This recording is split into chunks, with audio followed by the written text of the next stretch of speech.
Hello friends, ஒரு சூப்பரான மீன் வறுவல் தாங்க இன்றைக்கி நம்ம வீடியோவில் பார்க்க போகிறோம். மீன்காரன்னா ரொம்ப ஃப்ரெஷ்ஷான மீன் எடுத்துகிட்டு வந்தாங்க. போட்டில் பிடிச்ச மீன். இங்கே சென்னையில் சோழிங்கநல்லூருன்ற பீச்சில் பிடிச்ச மீன் தான்.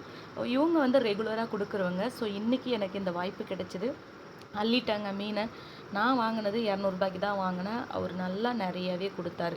எனக்கு அந்த மீனை பார்க்க ரொம்ப ஆசையாக இருந்துச்சு. ரொம்ப விரும்பி சாப்பிட்டேன். ஸோ எனக்கு பிடிச்ச மாதிரி நான் இந்த மீனை நல்லா க்ளீன் பண்ணி நடுவில் கூடெல்லாம் போட்டு அழகாக மசாலா ரெடி பண்ணி வறுத்தேங்க. டேஸ்ட்டு பார்த்திங்கன்னா சூப்பராக இருந்துச்சு. நான் சொல்லலைங்க, கண்டிப்பாக ட்ரை பண்ணுங்கள். இந்த மெத்தடில் மட்டும் நீங்கள் மீன் வறுத்துட்டு எனக்கு கமெண்ட் பண்ணுங்கள். அவ்வளோ ஒரு சுவை அருமைங்க.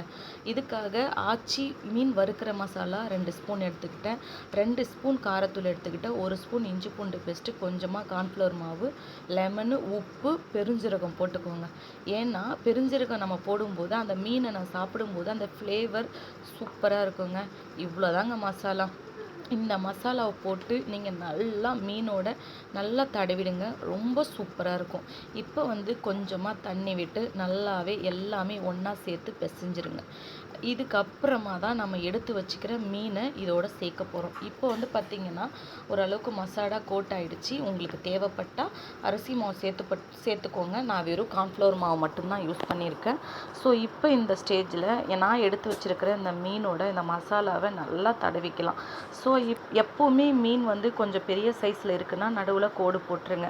ஏன்னா அப்போ தான் மசாலா உள்ளே இறங்கி நம்ம எல்லா பீஸும் சாப்பிடும்போது அந்த மசாலாவோடு நமக்கு கிடைக்கும். ஸோ ஒரு சிலவங்க அப்படியே வறுக்கிறாங்க. அந்த மசாலா மேலே மட்டும்தான் இருக்கும், உள்ளே வந்து சதையோடு இருக்காது. ஸோ இந்த மெத்தடில் நீங்கள் மீன் வறுங்க. ரொம்ப அருமையாகவும் ரொம்ப சூப்பராகவும் இருக்கும். இப்போ நான் எடுத்து வச்சுருக்கிற இந்த மீனோட இந்த மசாலாவை நல்லா கோட் பண்ணிட்டேன். தட்டில் தான் நான் வச்சுருந்தேன். இப்போ பாத்திரத்தை மாற்றிக்கிட்டேன். ஸோ இப்போ வந்து பார்த்திங்கன்னா மீன் வறுக்கிறதுக்கு முன்னாடி ஒரு 1/2 மணி நேரம் நல்லா ஊற வச்சுருங்க. அந்த மசாலா வந்து நல்லாவே நமக்கு ஊறி வந்துடும். நான் மீன் வறுக்கிறதுக்கு ரெடி ஆகிட்டேன். இப்போ கடாய் வச்சுட்டு நல்லா எண்ணெயை ஊற்றிடுங்க. எண்ணெய் நல்லா சூடாகட்டும். சிம்மில் வச்சுருங்க. இப்போ இந்த ஸ்டேஜில் எனக்கு எந்த அளவுக்கு மீன் அந்த கடாயில் வச்சு முடியுமோ நான் அந்த அளவுக்கு ஒரு 7 மீன் அளவுக்கு நான் வச்சுட்டேன். அப்புறம் பார்த்திங்கன்னா காலையில் ஒரே ஒரு நண்டு மட்டும் கொடுத்தாரு. ஸோ அந்த நண்டையும் இந்த மசாலாவோடு சேர்த்துட்டேன். ஸோ அதையும் ஒரு பக்கம் வேக வச்சுட்டேன். ஆனால் அந்த நண்டு மீனை விடவே இந்த நண்டு டேஸ்ட்டு சூப்பராக இருந்துச்சுங்க. இந்த மசாலாவுக்கும் இந்த நண்டுக்கும் ரொம்ப பக்காவாக இருந்துச்சு. இந்த மீன் மட்டும் நம்ம ரசத்தோடு சாப்பிடும்போது ரொம்ப அருமையாக இருக்கும். ரசம் சாம்பாருக்கெலாம் நான் மீனை நல்லாவே திருப்பி விட்டுட்டேன். நல்லா வேக வைங்க. மினிமம் ஒரு 15 நிமிஷமாவது நல்லா வேக வைங்க. திருப்பி வேக வைங்க. நல்லா பர்ஃபெக்டான மீன் வறுவல் ரெடி ஆகிடுச்சு. அப்படியே பார்க்கும்போதே ரொம்ப சுவையும் மனமும் அருமை. கண்டிப்பாக உங்களுக்கு பிடிக்கும்னு நான் நினைக்கிறேன். ஒரு லைக் கொடுத்துட்டு ஒரு சப்ஸ்கிரைப் பண்ணுங்கள்.